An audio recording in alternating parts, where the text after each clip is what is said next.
नमस्कार साथियों, learning point platform का आपका स्वागत है। आज हम बात करने जा रहे हैं सीईटी यानी कॉमन एलिजिबल टेस्ट राजस्थान। इस एग्ज़ाम को राजस्थान कर्मचारी चयन बोर्ड जयपुर द्वारा करवाया जा रहा है।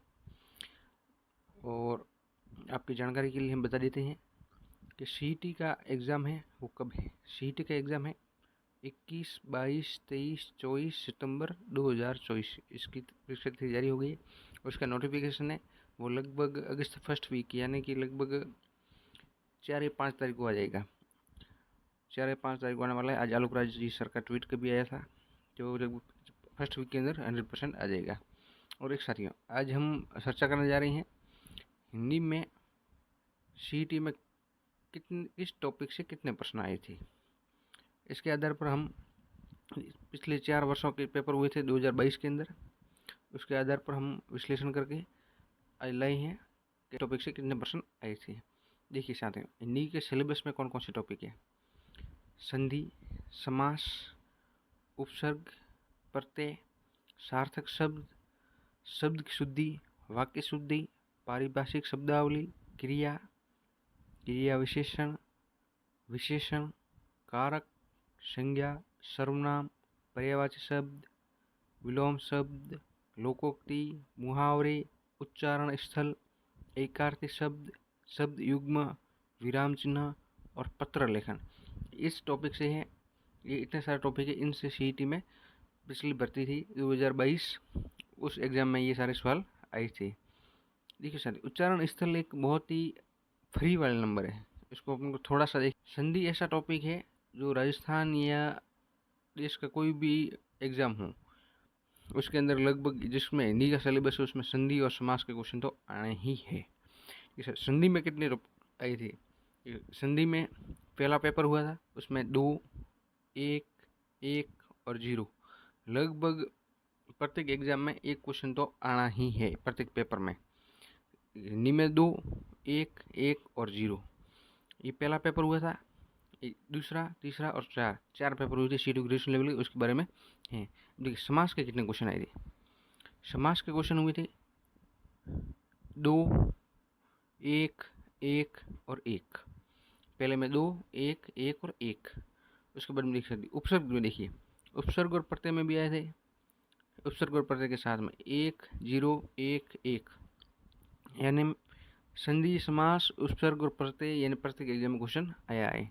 और देखिए सार्थक शब्द, सार्थक शब्द में यानी कि एक शब्द बड़ा दिए रखेगा, उसके लिए एक शब्द कौन सा है उसके बारे में अपन को बताना है। तो सार्थक शब्द के बारे में एक क्वेश्चन आया था।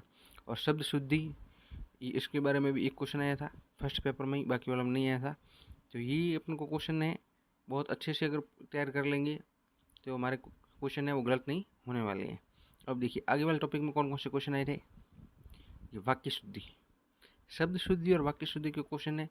लगभग या तो शब्द शुद्धि आ रहा है या वाक्य शुद्धि आ रहा है, किसी टॉपिक में एक क्वेश्चन तो आ ही रहा है एक पेपर में। देखिए वाक्य शुद्धि में 1, 1, 1 और 1। वाक्य शुद्धि का सभी पेपर में क्वेश्चन आया है, शब्द शुद्धि का भी आ रहा है। पारिभाषिक शब्दावली बहुत महत्वपूर्ण है। ये एसआई भर्ती है और जेल अधिकारी वाली है, डिप्टी जेलर की, उस भर्ती में भी ये सिलेबस में है, तो उसमें भी ये पारिभाषिक शब्द बहुत महत्वपूर्ण है। सीटी के क्वेश्चन में पारिभाषिक शब्दावली का क्वेश्चन देखिए हिंदी में एक आया हुआ है। क्रिया, अब देखिए क्रिया विशेषण, क्रिया विशेषण, इन सभी टॉपिक से एक क्वेश्चन आया है। 1, 1, 1 3 पेपरों में आया है, चौथे पेपर में क्वेश्चन नहीं आया है। कारक से देखिए, कारक से है वो 0, 0, 0 और लास्ट पेपर है उसमें एक क्वेश्चन कारक का भी आया है। अब देखिए संज्ञा, संज्ञा से कितने क्वेश्चन आ रहे हैं। संज्ञा से पहले टॉपिक में एक क्वेश्चन आया है, उसके बाद में संज्ञा के क्वेश्चन नहीं आए हैं। संज्ञा के पहले पेपर में एक आया, उसके बाद में 0, 0, 0। और सर्वनाम, सर्वनाम से सवाल आए हैं 1, 1, 0, 0, यानी 2 क्वेश्चन आए, प्रत्येक पेपर में एक सवाल आया है, पीछे वाले 2 पेपर में नहीं आए हैं। पर्यायवाची शब्द, पर्यायवाची शब्द और विलोम शब्द बहुत महत्वपूर्ण है। ऐसे टॉपिक हैं अपन उसको एक दिन में अपन तैयार नहीं कर सकते हैं। इन टॉपिक को अपन प्रत्येक दिन में 10 पर्यायवाची शब्द याद कर लिए, 10 विलोम शब्द याद कर लिए, 10 सार्थक शब्द याद कर लिए, 10 पारिभाषिक शब्दावली याद कर ली। ऐसे ही अपन इस टॉपिक को तैयार कर सकते हैं। बाकी अपन को एक दिन में एक क्वेश्चन याद नहीं कर सकते। ये बहुत बड़ी टॉपिक है, विस्तृत टॉपिक है। अब देखिए विलोम शब्द कितने क्वेश्चन आए हैं। विलोम शब्द से आई हैं 1 1 0। देखिए फर्स्ट में आया था, सेकंड में 0 1 और 1। ये विलोम शब्द क्या आई हैं। लोकोक्ति का क्वेश्चन आया है। देखिए लोकोक्ति का पहले 0 0 1 है, लास्ट पेपर में क्वेश्चन लोकोक्ति का आया है। और मुहावरे का देखिए, मुहावरे का भी पहले क्वेश्चन पेपर था उसमें आया, बाकी वाले में मुहावरे का नहीं है। लोकोक्ति मुहावरे का क्वेश्चन एक क्वेश्चन आ रहा है लगभग। अब उच्चारण स्थल, उच्चारण स्थल बहुत ही फ्री के नंबर है, बहुत ही सबसे छोटा टॉपिक है। आप बैठेंगे तो लगभग आधे घंटे के अंदर आप कंठस्थ कर लेंगे उच्चारण स्थल को। इससे भी देखिए सेकंड और थर्ड पेपर में एक क्वेश्चन आया है, एक क्वेश्चन यानी 2 नंबर सीईटी में। और सीईटी में अपन को 40% नंबर लाने क्वालिफिकेशन जरूरी है, और SC/ST के लिए 35% नंबर लाने जरूरी है, नहीं तो हम सीईटी क्लियर नहीं कर पाएंगे। अब देखिए जनवरी के अंदर है साथियों वो पटवार भर्ती की घोषणा हो रखी है। ये भी सरकार ने आज पद भी जारी कर लिए हैं, इतने पद आएंगे। साथियों अब सीईटी को अपन को है वो क्रैक करना ही पड़ेगा। अगर सीईटी के अगर अपन जनरल OBC वालों को अगर 40% नहीं लाए और SC/ST वाले लगभग 35% से कम नंबर लाए तो आप आगे वाली भर्तियों के अंदर सम्मिलित नहीं हो पाएंगे। इसलिए सीईटी को हल्के में मत लेना, सीईटी को अपन अच्छे से एग्जाम देना है। अब देखिए सर आगे वाले पेपर में क्या क्या क्वेश्चन आए हैं। उच्चारण स्थल से एक क्वेश्चन आया। देखिए सार्थी शब्द, एकार्थी शब्द, एकार्थी शब्द में कितने क्वेश्चन आए? एक क्वेश्चन आया है। एक क्वेश्चन आया था वो सेकंड पेपर के अंदर आया था एकार्थी शब्द का। इसके बारे में अपन को बहुत बड़ा वाक्य लिखा रहेगा और अपन को एक शब्द में उसको उत्तर देना है, उसे बोलते हैं एकार्थी शब्द। शब्द युग्म, शब्द युग्म में क्या है?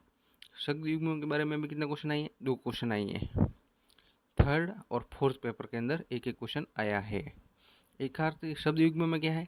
शब्द युग्म के अंदर 2 शब्द रहेंगे, दोनों समान हैं, उनके बारे में अपन को दोनों का अलग अलग अर्थ होता है, उन अर्थों को है अपन को बताना है। विराम चिन्ह, विराम चिन्ह एकदम बहुत ही फ्री के नंबर है। आप विराम चिन्ह के देखिए 2 क्वेश्चन आए हैं सेकंड और थर्ड पेपर के अंदर, इसके अंदर भी एक क्वेश्चन आया है। और पत्र लेखन, पत्र लेखन के बारे में भी एक क्वेश्चन आया है पीछे वाले पेपर में। पत्र लेखन में क्या बताया था? पत्र लेखन के बारे में एक क्वेश्चन आया था, ये जो कार्यालय पत्र होता है उसकी विशेषता कौन सी है, उस बारे में एक पत्र लेखन का भी क्वेश्चन आया था। इसके लिए आप हिंदी के लिए है वो मानक हिंदी है, वो 10वीं से 12वीं 9वीं से 12वीं सॉरी 9वीं से 12वीं वाली 9वीं से 12वीं वाली है हिंदी की पुस्तक, आप उससे तैयारी कर सकते हैं। क्योंकि 9वीं से 12वीं में है वो राजस्थान बोर्ड की RBSC की चल रही थी पुरानी बुक, उससे आप देखेंगे तो आपके ये हिंदी की है और 10 क्वेश्चन आपके ठीक हो जाएंगे। क्योंकि 10 क्वेश्चन है हिंदी के आ रहे हैं और 10 इंग्लिश के आ रहे हैं, मैथ रीजनिंग के 15 क्वेश्चन आ रहे हैं। अगर आपको पता नहीं हो तो कि किस टॉपिक से किस विषय से कितने क्वेश्चन आ रहे हैं तो मैं बायो में डिस्क्रिप्शन में लिंक डाल लूँगा, जो पुराना वीडियो है उसके बारे में आप देख लेना, उसके बारे में आपको पता चल जाएगा किस टॉपिक से कितने क्वेश्चन आ रहे हैं, उसके अनुसार आप तैयारी करें। आपको सीईटी के अंदर है वो कम से कम 40% तो नंबर लाने ही हैं। 40% नंबर नहीं लाए तो आप सीईटी में फेल हो, आगे वाली भर्तियों के अंदर सम्मिलित नहीं हो पाओगे। और साथ ही एक और सूचना यूट्यूब पे लेके आएंगे, आप उन क्वेश्चन को अच्छे से याद कर लेना, अच्छे क्वेश्चन हैं और वो लगभग एग्ज़ाम के अंदर आपको दिखेंगे एग्ज़ाम के अंदर। तो वो अपन को कल चला रहा हूँ, आप जुड़ना ना भूलिए। और जिन साथियों ने लर्निंग पॉइंट प्लेटफॉर्म है वो सब्सक्राइब नहीं किया है तो सब्सक्राइब कर लेंगे। और